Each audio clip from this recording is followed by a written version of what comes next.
올 한 해 2025년도는 우리가 좀 더 영적인 믿음을 갖자, 그런 주제로 계속해서 말씀을 우리가 나누고 있어요.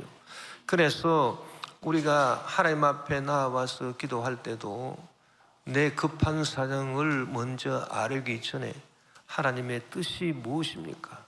우리 대한민국과 교회와 또 우리 각 가정과 우리 생활에 우리 자녀들에 대한 하나님의 뜻이 무엇입니까? 그것을 먼저 우리가 물어보고, 그렇게 해서 하나님께서 우리 마음에 감동을 주시면 그 감동을 따라서 우리가 하나님의 뜻에 순종을 하고, 그리고 난 다음에 우리의 구할 것, 우리의 쓸 것을 하나님께 아뢰자, 그렇게 말씀을 드렸고, 또 우리가 올 한 해는 더욱 영적인 사람이 되기 위해서 성령의 도우심을 받을 뿐 아니라 한 걸음 더 나아가서 하나님의 천군 천사의 도움을 받자. 그래서 특별히 미카엘 군대 천사장의 도움을 받아서 우리 대한민국 정치를 혼란으로 또 괴롭히는 악한 마귀 귀신 세력을 다 미카엘 군대 천사에 와서 쳐서 멸하게 도와주시고, 우리 대한민국 자유민주주의를 회방하는 악한 마귀 귀신들을 다 하나님의 군대 천사장 미카엘이 와서 다 쳐서 멸해주시고, 우리 대한민국 정치가 안정이 되고 하나님께 영광을 돌릴 수 있도록 온 세계 만민에게 주의 복음 전하는 복된 나라 될 수 있도록 기도하자. 또 우리의 교회와 각 가정을 괴롭히는 마귀 귀신들을 하나님이 군대 천사장 미카엘을 보내주셔서 다 쳐서 멸해주시고, 하나님의 뜻이 이루어지는 교회요, 또 우리의 각 가정이, 우리의 삶이, 우리 자녀들이 다 되게 하자, 이런 주제로 또 말씀을 드렸어요.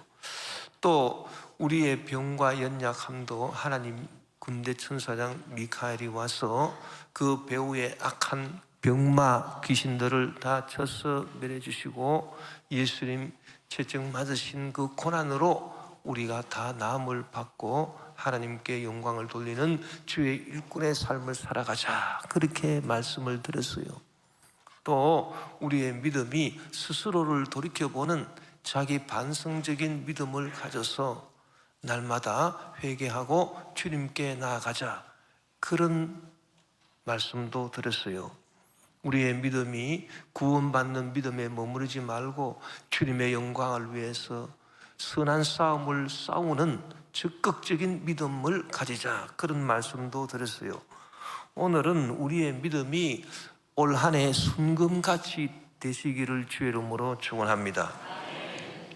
자, 우리의 믿음이 순금같이 단련되어 나오기 위해서 어떻게 해야 될 것인가? 성경에 보면요, 나의 믿음이 순금같이 되어서 나올 것이다, 그렇게 고백한 사람은 욥밖에 없어요. 그래서 욥이 도대체 어떤 사람이길래 이와 같은 고백을 했는가? 우리가 잘 알듯이 여러분, 욥은 고난의 대명사 아닙니까? 슬픔의 대명사예요. 욥의 인생을 보면 고난과 슬픔으로 그가 점철되어 있습니다. 마침내 그가 고난과 슬픔을 이겨내고, 그리고 그의 믿음이 순금같이 된 것을 볼 수 있어요. 그래서 우리가 욥의 신앙을 배우면서 우리의 믿음이 올 한 해는 정금 같은 그런 믿음들이 다 되시기를 주의 이름으로 축원합니다. 먼저 욥이 체험한 하나님은요, 어떤 하나님이길래 욥이 그와 같은 순금 같은 믿음을 가지게 되었느냐? 여러분, 욥이 체험한 하나님은 나타나셔서 역사하시는 하나님이 아니라 숨어 계시는 하나님이셨어요. 우리가 하나님의 그 존재를 두 가지 양상으로 나누어 볼 수 있습니다. 하나님은 분명히 존재하시고 분명히 살아계셔요.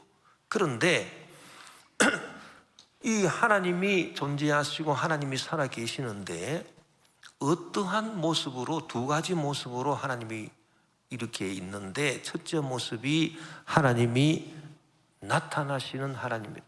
그래서 우리에게 나타나셔서 역사하시는 하나님. 그런데 또 다른 하나님 모습이 하나님이 숨어 계신다는 것입니다. 그래서 이 숨어 계시는 하나님,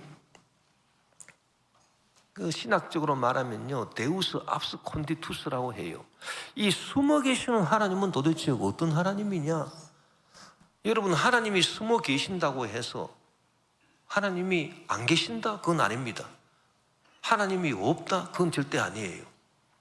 하나님이 숨어 계신다, 하나님이 역사를 하지 아니하신다, 그 말이지 하나님이 안 계신 것은 아니다, 그 말입니다. 그래서 이 숨어 계시는 하나님이 있는데, 그 욥이 체험한 하나님이요, 이 숨어 계시는 하나님이셨습니다. 우리가 나타나시는 하나님에 대해서 얘기하자면, 하나님께서 항상 우리에게 나타나셔서 우리가 기도할 때 들어 응답해 주시고, 여러분, 저도요, 목회할 때 기도하면 참 나도 신기하게 제깍제깍 응답되는 그런 일들이 있어요. 병든 성도들을 위해서 기도하고 또 문제를 위해서 기도할 때 하나님께서 기다렸다는 듯이 병도 고쳐주시고 문제도 해결해 주시는 그런 역사를 체험할 때 있어요. 그때 하나님이 나타나시는 하나님이신 것입니다. 그런데요, 어떤 때는 아무리 기도를 해도요, 하나님께서 도대체 응답을 안 하시는 겁니다. 그래서 문제도 해결 안 되고 병도 고침받지 못하는 그런 경우가 있어요. 자, 그럴 때 고난이 지속되고 슬픔이 계속되지요. 그럴 때 하나님은 도대체 어떤 하나님이시냐? 그럴 때 하나님은 안 계신 건가?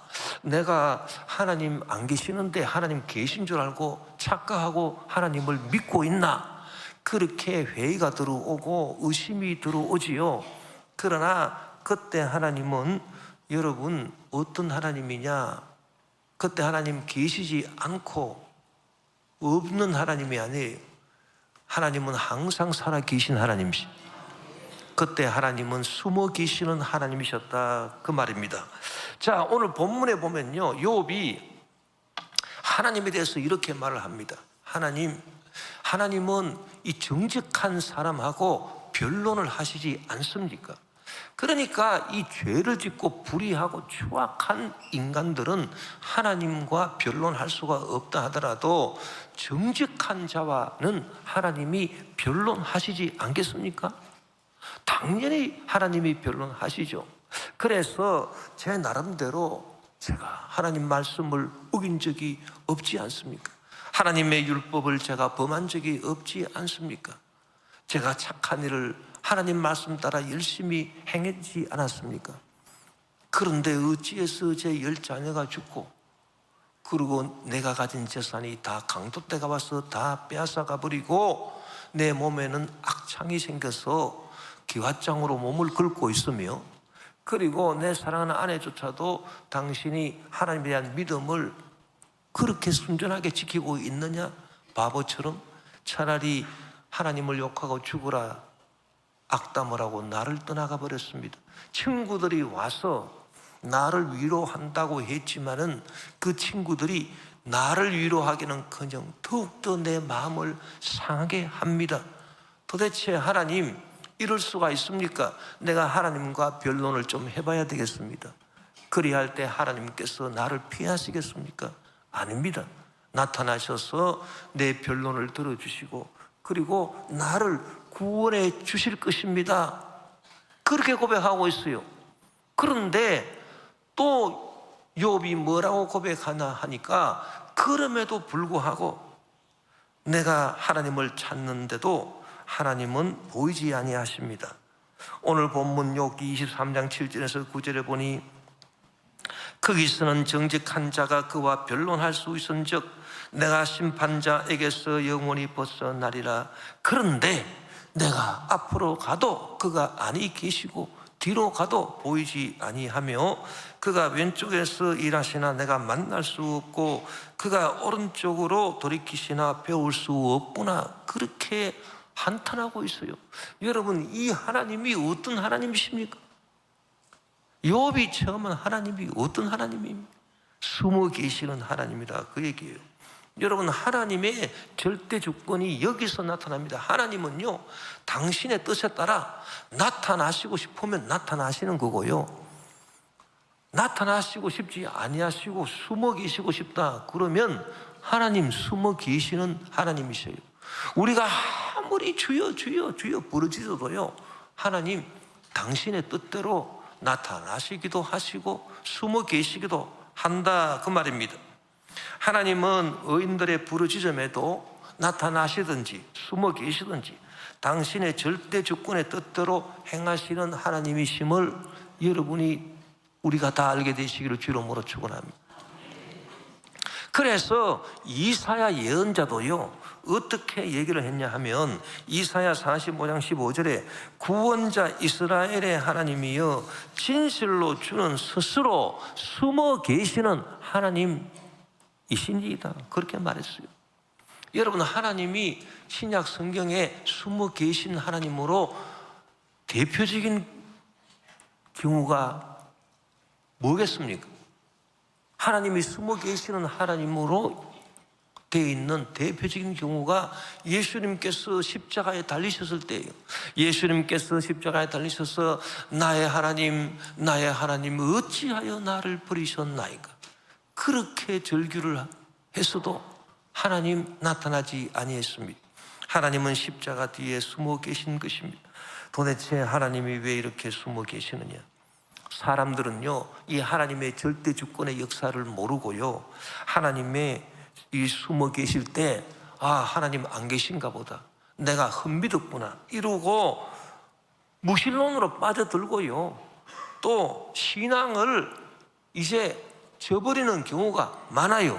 그래서 당신 하나님을 그렇게 잘 믿은 사람이 왜 지금 하나님을 믿지 않느냐 물어보면요, 하나님 믿어서 기도해 봐도 아무 응답이 없고, 그러니 하나님 무슨 하나님이 계시겠느냐고, 그래서 나 하나님 이제 안 믿는다고 그렇게 말하는 사람들이 있습니다. 여러분, 그런 사람들은요, 무슨 진리를 모르느냐? 숨어 계시는 하나님에 대한 진리를 모르기 때문이에요. 자, 하나님이 숨어 계실 때 여러분, 우리가 욥처럼요 탄식하고 절망하고 낙심만 할 것이 아니라, 욥이 또 뭐라고 말합니까? 그러나 내가 가는 길을 그가 하시나니 그가 나를 단련하신 후에는 내가 순금같이 되어 나오리라 그렇게 고백하지 않습니까? 자, 하나님이 숨어 계신다, 하나님이 응답을 아니하신다, 하나님이 안 계시는 것 같다 그럴 때요, 신앙을 끝까지 지키면서 나는 끝까지 하나님에 대한 의리를 지키리라. 여러분, 사람이 의리가 있어야 되는 거예요. 의리. 응? 그래서 자기가 주군으로 모셨던 분에 대한 의리도 필요하고요, 또 특별히 하나님에 대한 의리가 필요해요. 그래서 하나님 믿는 것도 의리가 있어서 끝까지 믿어야지, 중간에 의리 저버리고 왔다 갔다 하는 사람은 안 되는 거죠. 자, 이렇게 해서 욥은 끝까지 그래도 하나님을 붙잡고요, 하나님을 믿고 하나님께 기도했어요. 그 인내, 그 기다림, 그 간구, 그것이요 욥의 믿음을 순금같이 한 겁니다. 그래서 욥이 그가 나를 단련하신 후에는 내가 순금같이 되어 나오리라 그렇게 말한 거예요. 여러분, 하나님께서 우리를 단련하시고자 할 때요, 하나님이 나타나신 것이 아니라 하나님 숨어 계시면서 우리의 부르짖음에 아무 대답도 안 하시고 그렇게 우리를 단련하시는 거예요. 여러분, 이게 우리가 욥에서 배울 점이에요. 그래서 우리가 올 한 해 우리의 믿음이 정금같이 되기를 원하십니까? 그렇다면 하나님이 숨어 계실 때 나는 끝까지 욥처럼 인내하고 믿음을 갖고 하나님 앞에 계속 기도를 해야 되겠구나, 그것을 우리가 알아야 돼요. 여러분, 늦은 비를 기다리는 심정으로 힘써 하나님을 알고 인내하며 기도하라고 호세아 선지자는 또 말했습니다. 호세아 6장 3절에 그러므로 우리가 야훼를 알자, 힘써 야훼를 알자. 그의 나타나심은 새벽빛같이 어김없나니 비와 같이 땅을 적시는 늦은 비와 같이 우리에게 임하시리라 하니라. 여러분, 이 늦은 비가 뭡니까? 여러분, 이스라엘 땅에는요, 이른 비가 있고 겨울 비가 있고 늦은 비가 있어요. 여러분, 이스라엘 땅은 우리 대한민국하고 많이 다릅니다. 그래서 비가 언제부터 내리느냐? 자, 10월 11월 달 경에 이 가을이 돼서야 첫 비가 내려요. 이게 이른 비입니다, 여러분. 그래서 여름에 건기 동안에는요, 땅이 바짝 말라서 경작을 할 수 없습니다. 농부들이 이 가을에 내리는 이 이른 비를 얼마나 기다리는지 몰라요. 그래서 10월 11일 날에 이른 비가 내리면 그제서야 농부들은 이제 밭을 갈고 씨를 뿌리죠.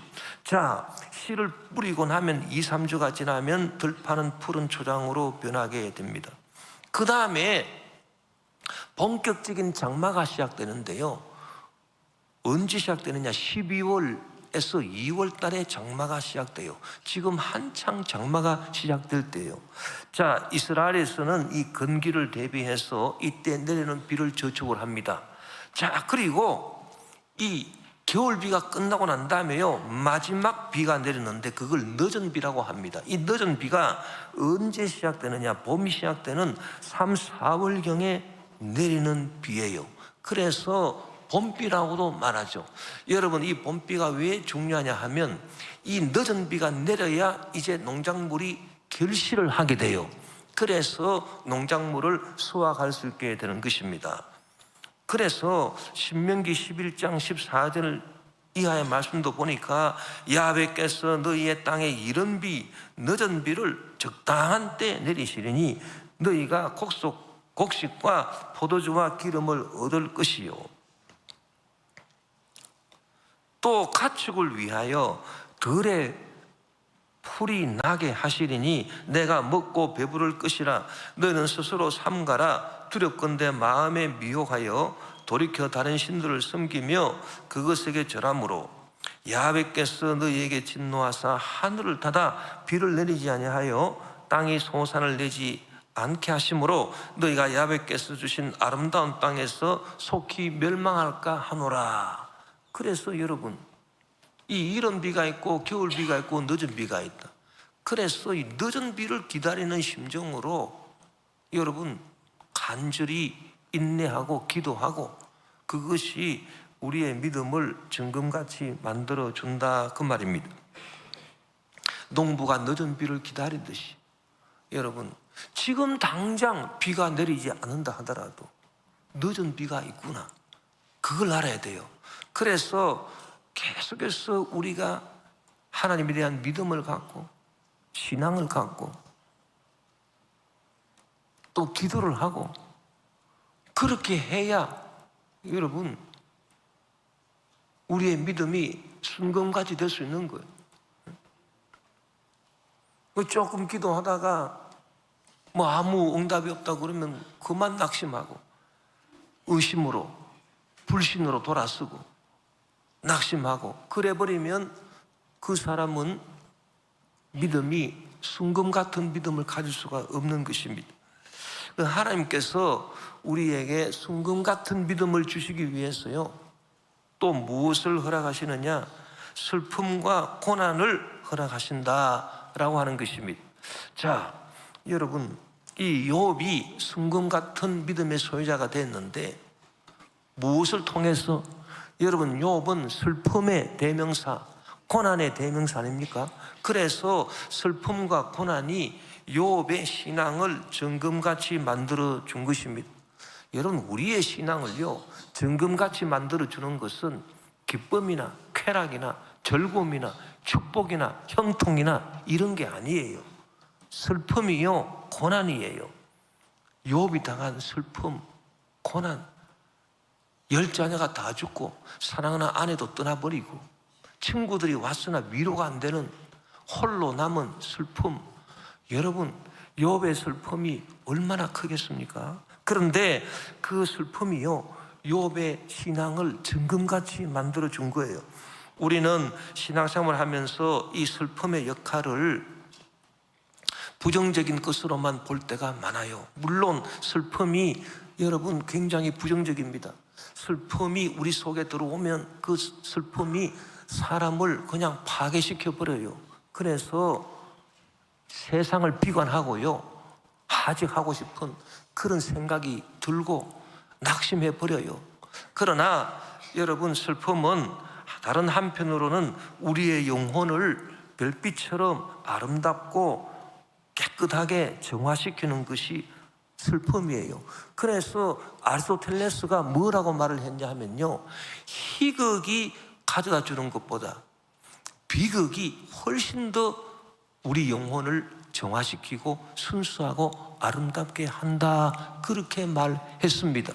그래서 사람들이 희극을 보고요, 코미디를 보고 깔깔깔깔거리며 웃는 것보다 더 깊게 우리 영혼을 정화시키고 순결하고 아름답게 만들어주는 것이요, 비극이라, 그렇게 말한 거예요.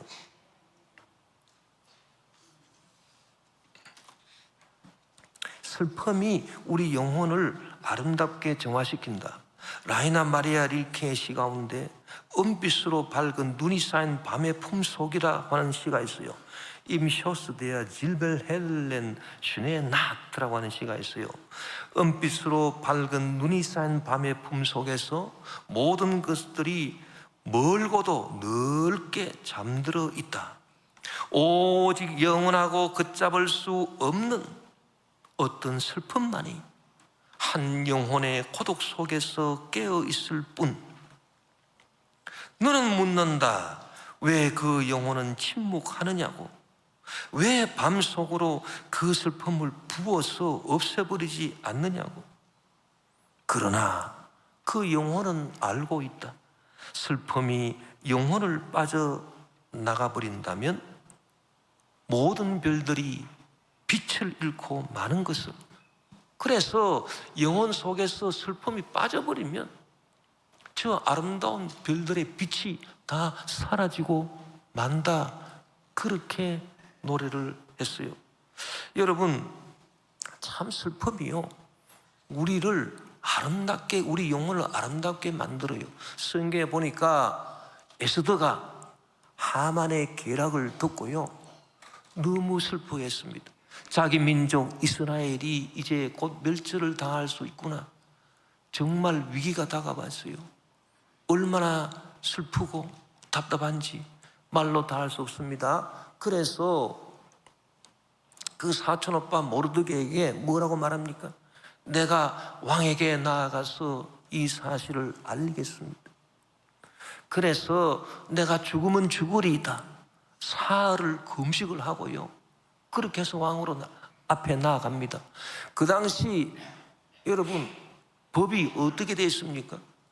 왕이 부르지도 않았는데 왕후가 왕한테로 나아갈 때 왕이요, 호를 내밀지 아니하면 그 왕후는 죽임을 당해요. 그래서 내가 살든지 죽든지 내 죽음을 각오하고 내가 왕에게 나아가리라, 그러면서 사흘을 금식을 해요. 사흘을 금식하고 그 슬픔으로 얼굴이 수심이 가득 했습니다. 그래서 왕 앞에 나아갔단 말이에요. 그랬더니 여러분, 이 슬픔이 가져다 주는 아름다움이 있어요. 이 에스더가요, 사흘을 금식을 하니까 몸이 쭉 빠졌겠죠. 얼굴이 쭉 빠지면서, 그러면서 또 슬픔으로 눈망울이 촉촉하게 젖어가지고 그렇게 나가니까 왕이 보니까 얼마나 왕후가 아름다운지. 여러분, 이쁘시려면 금식을 종종 하세요. 그리고 슬퍼하면 미인이 됩니다. 그래서 왕이 그냥 자기도 모르게 호를 쫙 내밀면서 사랑하는 왕후여, 어찌 이렇게 나왔느냐고. 왕후가 원하는 게 뭐냐고.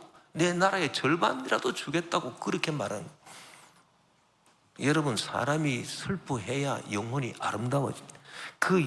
에스더의 영혼이 아름다워지니까요, 그 비장미, 아름다움이 갖다주는 그 매력이 아수에로 왕의 마음을 이 에스더에게 활짝 열게 만들어 준 거예요. 그런데 만약에 에스더가요, 자기 이스라엘 민족이 멸절되었음을 알고도 뭐 죽거나 말거나 나는 상관없는 일이다, 밥이나 계속 먹고요, 살이 디룩디룩 쪄가지고, 그럼 내가 한번 뭐 나가서 뭐 얘기 한번 해보지, 아니 나는 나갈 수 없지, 왕이 나를 불러야지, 그러면 이스라엘 민족 다 죽었죠. 여러분, 자, 우리가 이 슬픔을 가지고 주님 앞에 나아갈 때 그 슬픔이 우리 영혼을 빛나게 하고요, 아름답게 하고 우리의 신앙을 정금같이 단련시킨다는 것, 이 진리를 우리가 알아야 돼요. 특히 우리 사람은요, 이 인간 존재에 대한 근원적인 허무감을 느끼고 거기서 슬퍼할 줄 알아야 됩니다.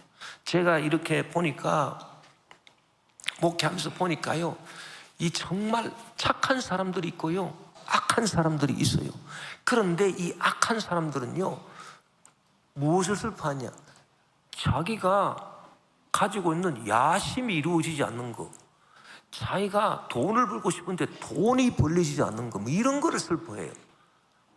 그런데 인간 존재의 그 근본 모습이 유한한 존재 아닙니까? 죄로 인해서 죽을 수밖에 없는 허무한 인생 아닙니까? 전도서에서 말하듯 모든 것이 슬프다, 헛되고 헛되고 헛되고 헛되다, 다 헛되다. 거기에 대한 슬픔이 없어요, 이 악인들이요. 예. 그리고 또 어리석은 자들이요, 이런 존재론적인 슬픔을 느끼지 못해요. 머리가 둔해가지고요, 이 어리석은 자들은 인간 존재의 그 본래적인 허무의 그 슬픔을 느끼지 못합니다. 지혜로운 사람만이 이 슬픔을 느낄 수 있는 거예요. 자, 우리가 이 슬픔을 갖고요, 우리 속으로만 가라앉을 것이 아니라 이 슬픔을 가지고 주님 앞에 가지고 오는 겁니다.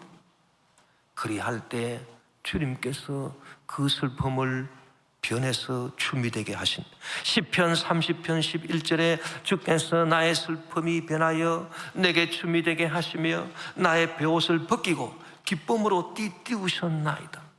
주님께 나아가면요, 뭐 처음부터 주님이 나로 하여금 춤추게 하시는 게 아니고, 내가 인간의 존재론적인 이 슬픔을 갖고 주님 앞에 나아가서 아뢰면 주님께서 그 슬픔이 변해서 내게 춤이 되게 하시고, 우리가 주님 앞에 나아갈 때 그냥 주님께서 기쁨으로 띠를 띄우셔 주시는 게 아니고요, 슬픔의 베옷을 입고, 인간 존재의 그 슬픔의 베옷을 입고 우리가 주님 앞에 나아갈 때 그 베옷을 벗겨주시고 기쁨으로 띠를 띄워주신다, 그 말입니다.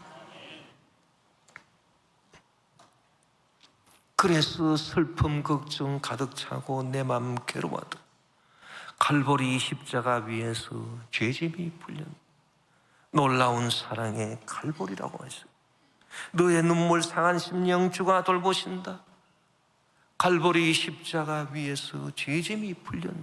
여러분, 참 역설적이게도요, 인생의 모든 죄로 인한 이 슬픔을 몰아내는 게 뭔지 아십니까?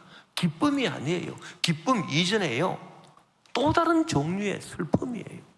무슨 슬픔입니까?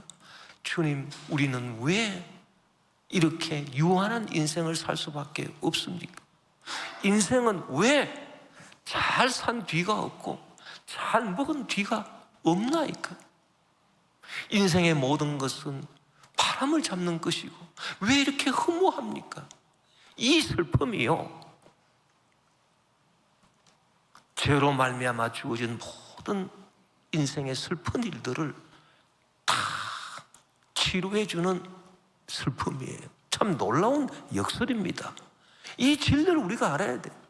이 진리를 알고 우리의 슬픔을 주님 앞에 갖고 나아가야 되는 것입니다. 이 슬픔이요, 우리 영혼을 정화시키고 우리 영혼을 아름답게 할 뿐 아니라 우리의 믿음을 정금같이 만들어주는 거예요. 또 여러분, 우리가 죄에 대해서 슬퍼하고 애통할 때 그 슬픔은요, 하나님이 구하시는 제사라 그랬어요. 시편 51편 17절에 하나님께서 구하시는 제사는 상한 심령이라. 하나님이여 상하고 통회하는 마음을 주께서 멸시하지 아니하시리라. 그렇게 고백을 했습니다. 자, 상한 심령으로 애통하는 마음으로 회개하는 이 슬픔이요, 죄로 인한 슬픔을 다 물리치는 겁니다. 하나님이 구하시는 제사예요. 자, 우리가 정말 하나님 앞에 나와서 회개할 때 얼마만큼 우리가 애통하는 마음으로, 슬피 우는 마음으로 주님 앞에 나와서 회개를 했습니까? 그렇게 회개해 본 경험이 언제적입니까, 여러분? 아마 우리가 예수님을 믿고 첫사랑을 주님과 나눌 때 우리가 그렇게 상하고 애통하는 마음으로 통회하고 회개하지 않았던가요? 올 한 해 우리가 회개할 때 이런 심령을, 상한 심령을 우리가 가지고 주님 앞에 나아가야 할 겁니다. 그리할 때 우리의 믿음은 순금처럼 될 수 있는 거예요. 자, 고난 또한 마찬가지로 우리의 영혼과 믿음을 단련시켜요. 슬픔이 우리 영혼을 아름답게 하듯이 고난은 우리 영혼을 강하게 만들어주는 거예요. 성경에 보면요, 하나님의 진리의 말씀이 무엇을 우리에게 가르쳐주고 있는지 아십니까? 죄로 인한 고난은 받지 말아야 하지만 주를 섬기기 위해서 당하는 고난은 우리가 자청해서라도 받아야 한다. 그 진리를 가르쳐주고 있어요. 베드로전서 4장 15절 16절에 너희 중에 누구든지 살인이나 도둑질이나 악행이나 남의 일을 간섭하는 자로 고난을 받지 말려니와, 즉 죄로 인한 고난은 받지 말라는 거예요. 뭐 죄 때문에 생긴 저주의 문제 겪지 말라는 거예요. 죄 때문에 생긴 질병, 이런 고난은 받지 말라는 거예요. 그러나 만일 그리스도인으로 고난을 받으면, 자, 이 그리스도인으로 고난을 받는다라고 하는 게 이게 뭐겠습니까? 주님을 믿을 때, 주님을 섬길 때 받는 고난이다, 그 얘기 아닙니까? 주님을 더 잘 섬기기 위해서 어떻게 더 잘 섬기니? 고생하며 좀 섬겨야 돼요. 만일 그리스도인으로 고난을 받으면 부끄러워하지 말고 도리어 그 이름으로 하나님께 영광을 돌리라. 주님을 섬기는 고난을 받아야 합니다. 사도 바울은요, 자기가 영적으로 난 아들 디모데에게 뭐라고 말했습니까? 디모데후서 4장 3절 5절에 때가 이르니 사람이 바른 교훈을 받지 아니하며 귀가 가려워서 자기의 사역을 따를 스승을 많이 두고 또 그 귀를 진리에서 돌이켜 허탄한 이야기를 따르리라.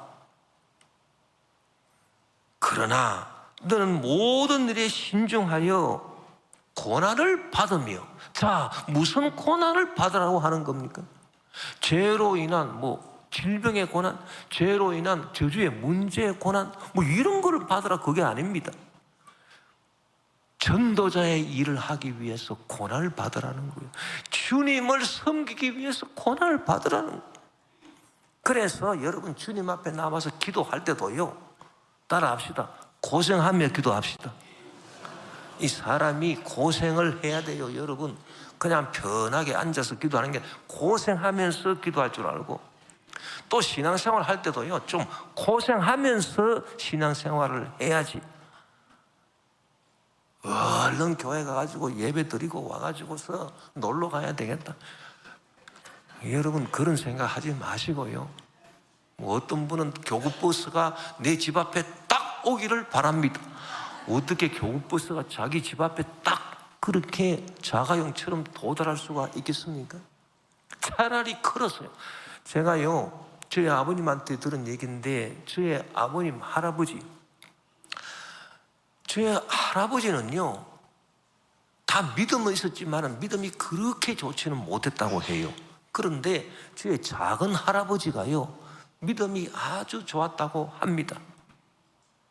그래서 그 집안이요, 아주 잘 됐어요. 그래서 나중에 이제 그 6.25 때 다 이렇게 피난을 와가지고요, 그 자손들이 전부 다 잘 됐는데,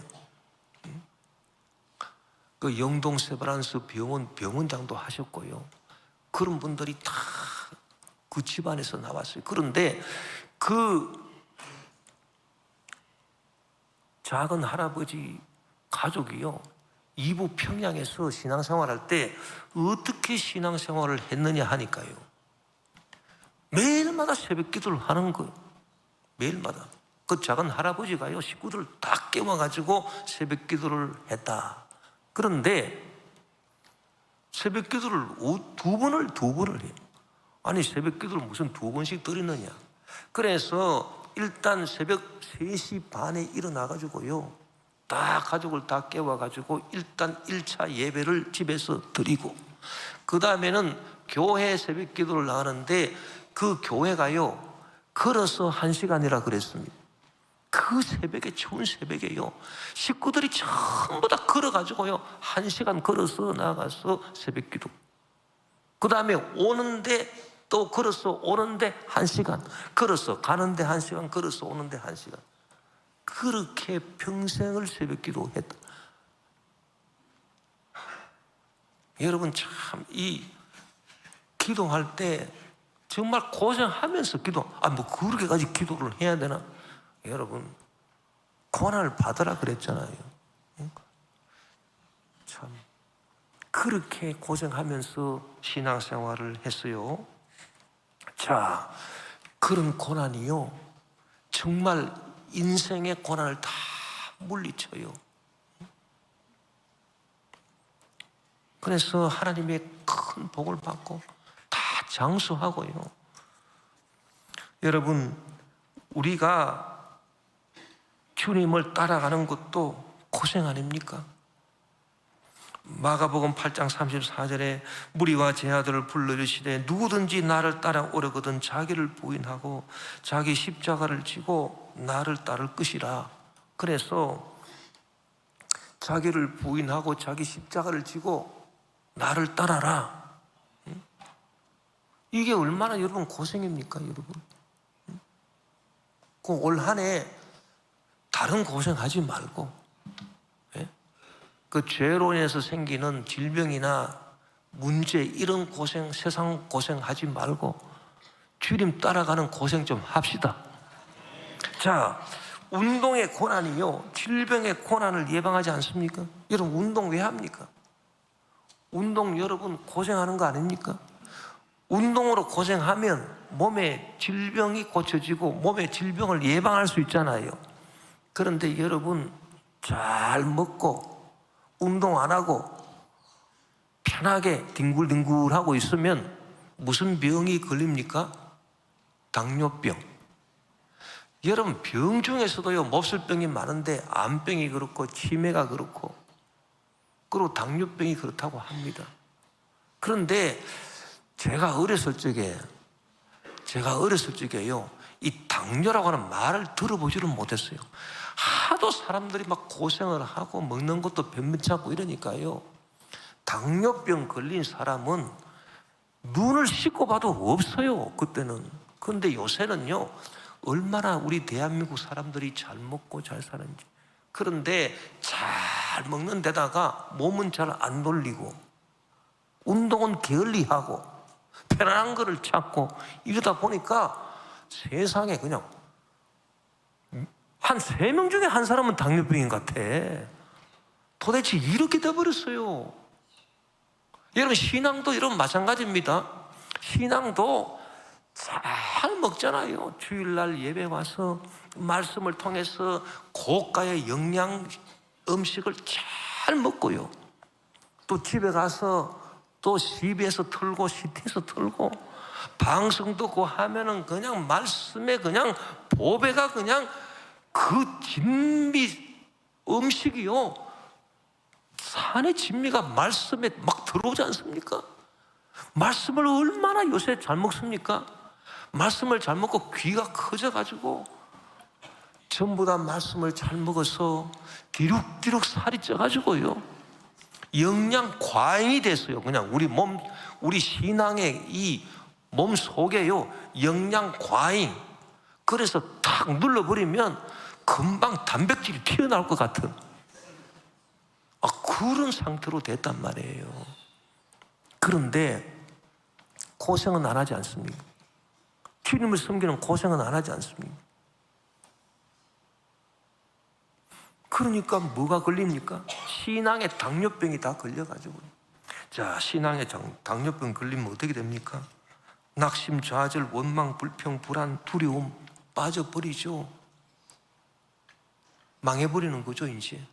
자, 올해는요, 우리가 이런 신앙의 당뇨병에 걸려서는 절대 안 되겠어요. 그러기 위해서는 따라합시다. 고생하며 믿어봅시다. 고생하면서 예수님을 따라갑시다. 고생하며 기도도 합시다. 이게 필요한 거예요. 자, 이렇게 할 때 여러분, 우리 믿음이요, 요업처럼 순금같이 되어 나올 수가 있습니다. 올 한 해 이런 순금 같은 믿음을 다 갖게 되시기를 주의 이름으로 축원합니다.